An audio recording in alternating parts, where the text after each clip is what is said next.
Hey guys, how's it going and welcome back. Well, it is freezing cold out here in good old Canada today, but we have another code reader for you guys. Now, if you've seen my video on the C-Reader 3001, same company, they just come out with a 3008 model, which looks to be pretty cool.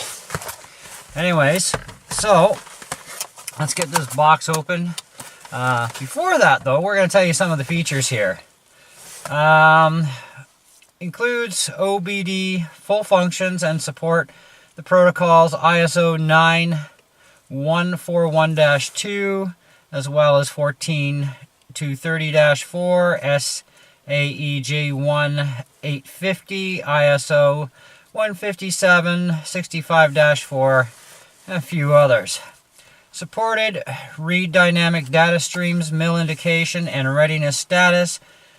Supports query freeze frame data, supported read control DTCs, pending DTCs, read permanent DTCs, clear DTCs, O2 sensor detection, onboard system and component monitoring, read vehicle information, okay, VIN number and stuff, specific monitoring system onboard monitoring, DTC query, so it's got a whole DTC catalog in there for your codes, tell you what's going on.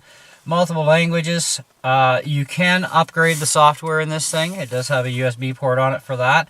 Right now, currently no upgrades. It's a new one. Support graphical display of 2 data streams. Vehicle battery voltage tests. Which is pretty handy too, because you can test your voltage before you turn on the ignition and after. So this way you know if your alternator is working without having to do the old school testing. Voltage range is 9 to 18 volts. Operating temperature 0 degrees up to 32 degrees Fahrenheit and 122 degrees Fahrenheit. In Celsius that would be minus 20, which is pretty darn close to that right now, and minus 4 to 158 degrees Fahrenheit, so up to 70 degrees, between minus 20 and plus 70, so pretty good. It can take a lot of heat. Anyways, and it only weighs 360 grams, which is kind of like peanuts. This is made by Launch. So anyways, let's open up the box. So you do get an included USB cable to hook to your computer. So you can do your update. So you just check once in a while, see if there's any updates. There's the cable, of course, the scan tool, and we have the little tiny manual. Pretty basic manual. Not a whole lot you need to know. Pretty simple to use these tools. Anyway, so let's move that out of the way. There's also a little protection cover here, protects the pins, so you can keep that handy and leave it on there when you're not using it if you want. This thing only plugs in one way. It's got a female end to male pins. And I'll just slam that in there, tighten up the thumb screws. Now, every car is going to have a different location of its OBD2 port, and one thing I will tell you right up front when it comes to these scan tools or code readers is you're not 100% guaranteed it's going to work on every single car on the planet, okay? So always look into, find out what your protocol is, which is actually the simplest way, to be honest. If you can call your dealership up, which they will tell you, ask them what the protocol is for your car, and if it's listed for the scan tool you're looking at, then yes, it will work with your vehicle. Now, it may not work with all features of your vehicle that it supports for features. That's where this sort of thing comes in, and you don't know until you plug the sucker in either. So, but anyways, I've got a 2005 Toyota Echo, little small hatchback. Love this little speed demon. My port is actually underneath my left leg area on my car, and the plug only goes in, by the way, one way, so it is notched, and of course the shape of it is not going to go in backwards. But every vehicle does have a different location. Now, they do tell you in the manual that before you even turn the ignition on, plug the scan tool in. it will start to power itself up. And it is a color screen on this, which is kind of cool. Now I'm going to try and get as much cable length here as I can so you can see what's hopefully going on here as best as possible anyway. So now I'm going to actually just turn the key to on. Now you do have one touch stuff here, which is kind of uniquely cool. So, whoop, get the radio off. You've got your diagnostics area, DTC one touch. So you can just push the button and boom. Ignition readiness monitor system, your battery, and of course a return button.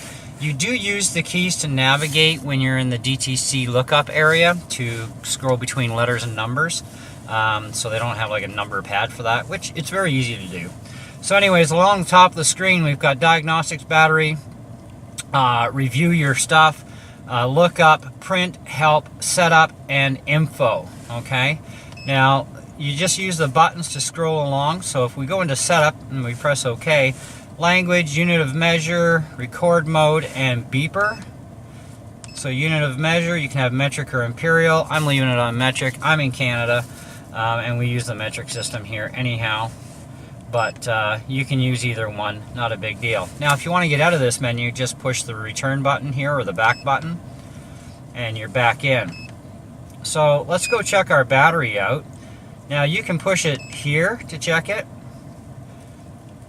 Now, right now, my battery's sitting at 11.6 volts out of the normal 12 something, okay? Now, if we want to, we can just press the battery button, same thing. Now, the engine says it's off, so let's turn the engine on. Oh, this poor car, I should have plugged it in. Okay, so now it's reading 13.9 volts. It is really cold out here, guys. I am serious. It is nasty. So anyways, hit the back button. Now, there's nothing to review right now. For the lookup, we go into here, and this is where you can look up the codes that it gave you to get the explanation of it and so on. So whatever code it is, you can just hit the right button to go right across, up button, down button for your letters, etc. Okay, pretty simple and easy. It does have a help section in it as well, and says about OBD, about data stream, print help. Now, unless there's already data stream and stuff in there and freeze phrase data, it's not going to show it to you, and you'll generally get that come up with the check engine light. I don't have a check engine light, so it's not going to tell me anything really. So let's go into the one touch. Oh, you also have a print section here. There's no recorded data to print right now, so okay, so say okay. Diagnostics. Now press OK this way. Now read codes, erase, IM readiness, data stream, freeze frame, O2 sensor, onboard, evap system. So we don't want to erase anything because there is nothing to erase. So let's go read codes. Get supported data. Now this is the funny thing I found weird about this scan tool. If Tool's ODB2 connector is connected to the vehicle's DLC, if the ignition is on, verify that the vehicle is OBD2 compliant. That's kind of a weird one. I don't know why it does that, but if I go and I hit one touch, it'll go and enter the system. And it's going to scan through all these supported code protocols here. And it says fail because it's not compatible with the car. So it will say OK at the bottom, which it just did. Boom. This vehicle has no fault codes at all. Okay, so we say alright. Now we go back here and we go to IM. Now if we go into, where was it here? Okay, well let's hit the IM readiness. Okay, entering system, please wait. Again, it's going to scan my system for the computer.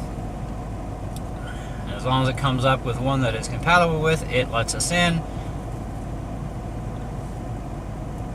And it says OK at the bottom of the list. Now it tells me about my IMN readiness. Now there are 3 things on here that are not supported because I don't have them in my car. So if it comes up with that, it's likely that it's not supported with your car because you don't have those items to worry about. But we do have misfire, fuel, CCM, the cat, because I don't have a heated cat, so this is why it's not there. EGR is not supported. HRT, O2 sensor is there. Main air is not. EVAP is there. Okay, so it tells you all that. And so my car right now would, and it tells you your mill function as well and your DTC. There's no DTCs, there's no pending DTCs, and the mill status light is off. Okay, so we hit the back button here. We go back again. So it is pretty simple and easy to use. Let's go into Diagnostics area again. Now, let's say we want to check out the data stream. View all items, selected items, view graphic items. So let's hit view all items and see what happens. Getting supported data. Again, we get this message. I don't know why.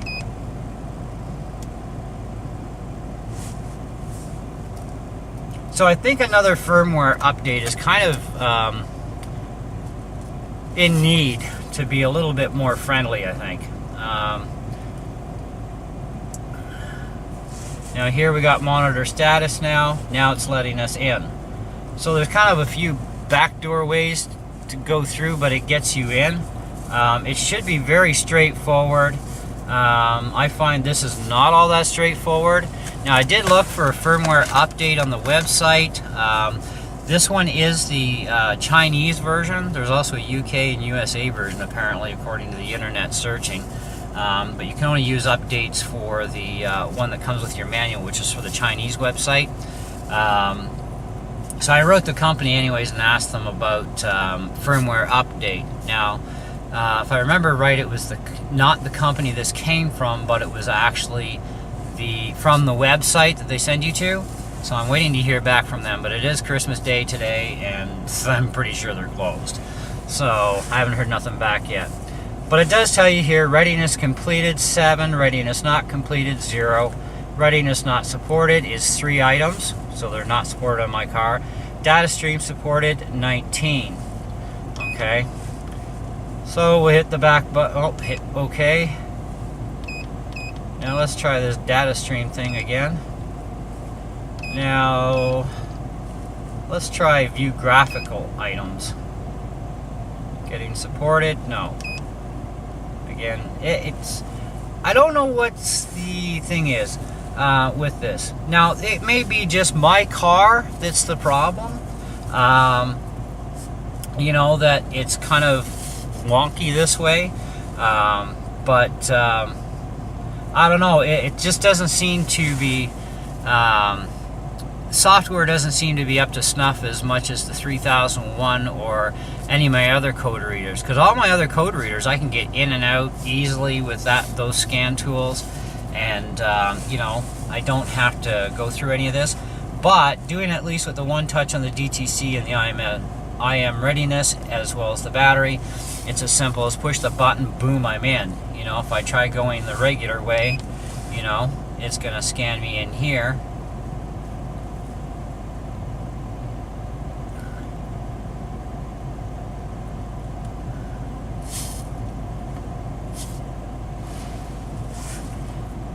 Okay, entering system.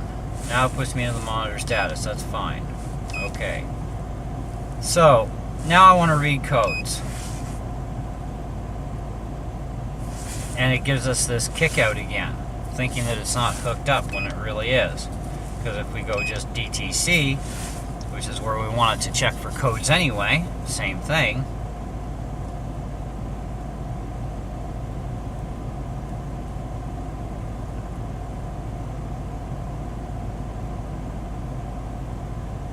Vehicle has no fault codes, so it didn't find anything because there's no check engine light.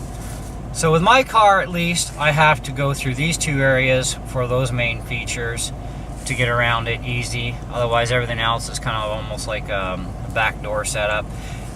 You won't get the freeze frame data or the live streaming data unless there's something going on, which is kind of weird because my other scan tools, I can just, you know, sit the thing on my lap Even my my green scan tool, I'm trying to remember the model, it's a Diag 101.